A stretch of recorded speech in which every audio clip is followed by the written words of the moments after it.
Assalamualaikum warahmatullahi wabarakatuh. Bismillahirrahmanirrahim. Melanjutkan dari materi kita Nuzum al-Islami yang sebelumnya sudah membahas tentang mafhumun nazmi lughatan wastilahan atau pengertian nuzum menurut etimologi dan epistemologi, di mana saya ingin ingatkan bahwa nuzum al-Islami adalah al-mabadi wal ahkam allati syara'aha Allahu li'ibadihi ala lisani rasulih sallallahu alaihi wasallam liyastaqima amrun nasi fi ma'ashihim wa ma'adihim, yaitu prinsip dan aturan yang Allah berikan, tetapkan kepada hambanya melalui Rasulnya guna melancarkan urusan manusia dalam kehidupannya di dunia dan tempat kembalinya nanti. Adik-adik sekalian, maka pada hari ini, pertemuan yang kedua ini, kita akan membahas tentang khasa'is atau keistimewaan dari nuzum al-Islam. Khasa'isun nazmil islami setidaknya ada 6 sifat yang perlu kita ingat, yaitu yang pertama bersifat Rabbani, selanjutnya syumuli, kemudian al-waqi'iyah, berikutnya al-umum, selanjutnya jam'uha baina riqabah al-ilahiyah wal basyariyah, dan yang terakhir adalah tahqiqu al-maslahah. Ya, saya kira ini perlu adik-adik ingat dan dipahami. Saya mulai dari yang pertama, ar-rabbaniyah. Ar-rabbaniyah terambil dari kata Rabb yang artinya Tuhan. Jadi Rabbani yang bersifat ketuhanan. Jadi nuzum Islamiyah ini bersifat ketuhanan.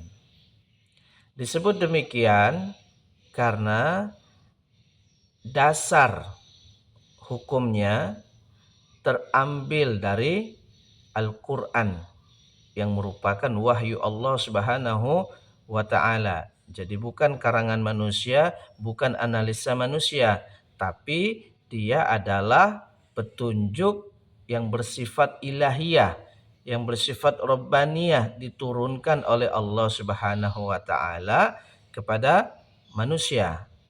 Yang saya sebut kemarin bahwa segala sesuatu itu ada standar operasionalnya. Standar operasional HP yang adik beli itu ada di buku panduan. Orang akan selamat HP-nya kalau dia menggunakannya sesuai dengan petunjuk tersebut. Demikianlah pencipta alam semesta termasuk manusia adalah Allah Subhanahu wa ta'ala yang telah menyusun bagaimana caranya menjalani hidup ini, termasuk hubungannya nanti dengan sesama manusia, dengan alam semesta, dengan sekitarnya, dan banyak lagi ya yang terkait dengan kehidupan mereka. Allah Subhanahu wa ta'ala telah berikan buku panduan hidupnya, yaitu Al-Quran. Jadi dikatakan dia Rabbani secara masdar atau secara sumber karena sumber ajarannya, sumber prinsip-prinsip dan aturan tersebut adalah berasal dari Tuhan. Yang kedua disebut juga dengan Rabbaniyah karena Rabbaniyatul ghayah, tujuannya adalah bersifat ketuhanan. Jadi bukan bersifat keuntungan untuk golongan tertentu. Maka itu sebabnya segala aktivitas dalam kehidupan kita, dalam apapun, pada apapun bentuknya, maka ghayahnya adalah tujuannya untuk mendapatkan ridho Allah Subhanahu wa ta'ala. Itu jelas ya. Kan disebut ya Rabbani. Sifatnya yang Rabbani ini adik-adik sekalian menyelamatkan jiwa manusia dari gejolak, dari konflik internal, dari perpecahan antara berbagai tujuan dan arah. Jadi, kalau manusia menciptakan aturan, itu dominan mempertimbangkan kepentingannya. Ya. Karena dia mempertimbangkan kepentingannya, maka kepentingan orang lain terabaikan. Dalam hal ini nyata sekali bahwa Allah Subhanahu wa taala tidak punya kepentingan kita menyembah Allah, tidak menyembah Allah, Allah tetap Tuhan yang maha kuasa. Kita patuhi aturannya atau kita ingkari aturannya, tidak sedikit pun menurunkan derajat Tuhan. Jadi Allah itu tidak berhenti jadi Tuhan gara-gara hambanya tidak taat kepadanya. Ya. Nah itu, jadi dia Rabbaniyatul Masdar, sumber ajarannya dari Allah, dan gayahnya, tujuannya untuk mendapatkan ridha Allah Subhanahu wa taala. Itu adik-adik sekalian. Jadi fungsi atau manfaat eh, adanya bahwa nuzum Islam ini berasal dari Allah Subhanahu wa taala, maka manusia selamat dari konflik internal antar sesamanya. Antar sesamanya. Adik-adik coba umpama lihat ada undang-undang yang diciptakan manusia, undang-undang perbatasan, ya. Ya jelas saja orang Indonesia akan buat undang-undang perbatasan yang terasa akan menyelamatkan dirinya. Tetapi tetangganya juga demikian. Akhirnya selalu saja tercipta konflik-konflik entah yang besar atau yang kecil di jalan-jalan gitu, di laut-laut gitu ya. Demikian gambaran singkat tentang sifat Rabbani, dan kemudian kita masuk kepada sifat yang kedua, yaitu syumuli, menyeluruh. Menyeluruh artinya bahwa aturan dan prinsip Islam ini memenuhi segala hajat hidup manusia. Dari segala sendi kehidupannya aturannya ada. Jadi tidak ada hal yang tidak ada panduannya di dalam Islam. Orang baru lahir ada cara memperlakukannya. Orang mau menikah ada cara mainnya.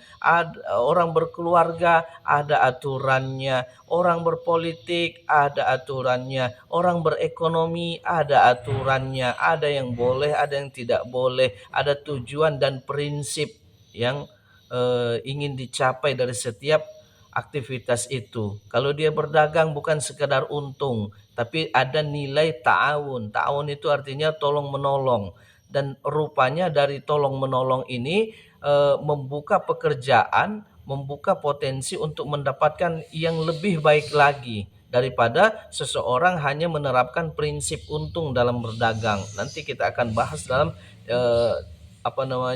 dalam nuzum al-iqtisadi.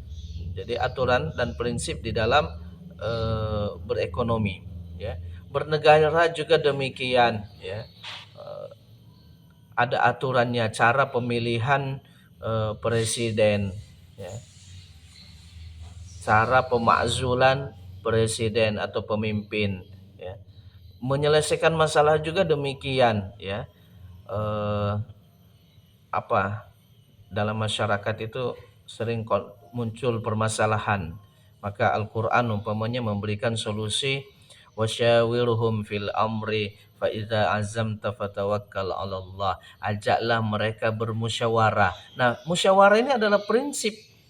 Jadi apapun masalah jama'i yang kita hadapi, kumpulkan orang-orang, ajak musyawarah, timbang pendapat masing-masing, dan ambil pendapat terbaik, sepakati, laksanakan, ya.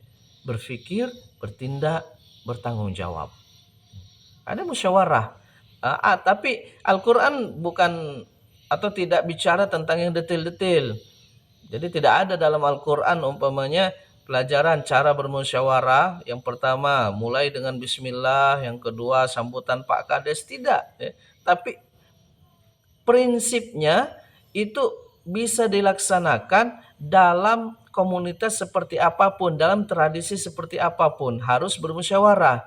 Jadi kalau dulu ya mungkin format musyawarahnya kumpul langsung masalahnya apa. Sekarang orang kalau kumpul pakai pembukaan, sambutan Pak Kades dan segala macamnya, itu terserah masanya. Tapi prinsipnya selesaikan masalah dengan musyawarah. Nah, itu contohnya ya. Jadi syumuli artinya menyeluruh, apapun ya, masalah apapun bisa ditemukan petunjuknya di dalam Al-Qur'an. Ya. Dahulu Syekh Syekh Azhar, Syekh Tontowi menantang orang-orang untuk untuk menyebutkan masalah apa yang tidak ada jawabannya dalam Al-Qur'an. Ya, masalah apa yang tidak ada jawabannya dalam Al-Qur'an. Karena dia adalah petunjuk hidup, maka segala problem kehidupan ada petunjuknya di dalam Al-Qur'an. Tinggal bagaimana kita mengeksplorasi ayat-ayat Allah itu dan memahaminya dengan keilmuan kita. Al-Qur'an berisi undang-undang, berisi aturan-aturan. Orang mau meninggal pun ada aturan mainnya, mau dibagaimanain. Nanti harta yang ditinggalkan jadi apa? Ada bab warisnya. Ya. Kalau mau menikah bagaimana? Ya, ada ijabnya, ada qabulnya, ada walinya, ada masyarakatnya di situ kumpul. Bagaimana itu kita lihat? Ya, dari Al-Quran dan Sunnah Nabi. Ada masa yang disebut al-khitbah, yaitu melamar. Kalau sudah melamar seseorang, orang yang dilamar atau perempuan yang dilamar dilarang untuk dilamar lagi oleh orang yang lain sebelum ada keputusan menerima atau menolak khitbah itu. Ya. Kalau sudah diterima nggak boleh lagi. Nah, kalau sudah ditolak baru. Jadi tidaklah seseorang melamar lamaran dari saudaranya, tidak juga seseorang menawar barang yang sedang dibeli oleh saudaranya. Jadi begitu juga kalau kita sudah belanja dengan orang, tiba-tiba ada orang lain menawar, itu kan jadi konflik itu. Nah, Al-Quran sudah menetapkan itu semua. Kalau meninggalkan harta waris mau dibagaimanain, gitu. Dari segala sisi, baik akidah, ekonomi, politik, apalagi sosial, ya, kemasyarakatan, semua ada petunjuknya di dalam Al-Quran. Ya, saya sebutkan semua ada petunjuknya, bukan semuanya ada. Ada orang konyol pertanyaannya, eh, adakah pempek dalam Al-Quran? Itu konyol ya. Bukan Al-Quran itu bukan eh, kitab masakan ya, tetapi prinsip di dalam Al-Quran itu ada. Apa dalam Al-Quran? Kulu mimma fil ardi jami'a ya. Apa? Eh, halalan thayyiba ya. Makanlah apa yang halal. Yang dinyatakan halal dan yang thayyib. Nah, apakah pempek termasuk yang thayyib? Ya.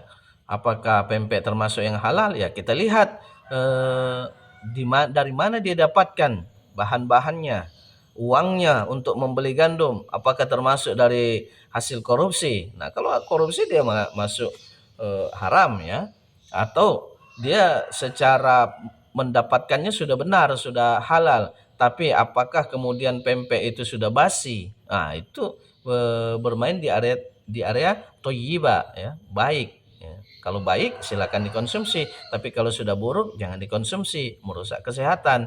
Nah, demikian adik-adik sekalian. Jadi selain dia bersifat robbani, yang kedua bersifat syumuli. Artinya ajaran Islam ini sempurna, segala sisi atau lini kehidupan manusia ada petunjuknya di dalam Al-Quran. Saya kira cukup demikian kuliah singkat ini, mengingat ada yang juga masih KKN, ada yang sibuk ya. Nanti insya Allah pada saatnya kita akan bertemu dalam kuliah offline, dan mudah-mudahan Allah Subhanahu wa taala melancarkan urusan kita semua. Assalamualaikum warahmatullahi wabarakatuh.